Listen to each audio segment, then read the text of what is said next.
If you've gotten your first silicone toy, you might be asking yourself, what kind of lube can I use with a silicone toy? Well, let's talk about that. Hey everyone, my name is Derek and I am the owner, creator, and head silicone slinger here at Amavidi. As far as lubricants, oil-based and water-based lubes are totally fine with silicone. If that's all you wanted to know, you're welcome and I'll see you in the next video.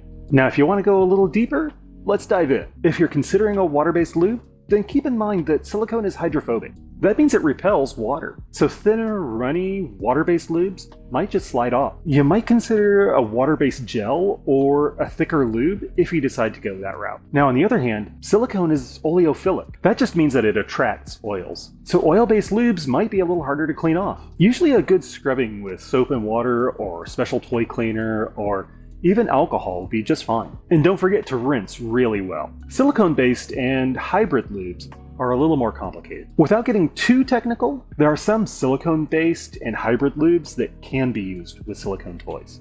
But it's impossible to make a broad statement just because there are so many variables at play. Now, if you have a lube you want to use, always apply a little bit to the underside of the base and rub it in. Now let it sit for a few minutes. If your toy swells or starts to get gummy, that particular combination of toy and lube just aren't compatible. And always clean your toys. Soap and water is usually good enough. But you can also buy special toy cleaners at your local toy store. And bleach water is also a good option. Just use 1 part bleach to 10 parts water. Isopropyl alcohol is perfectly safe with silicone as well.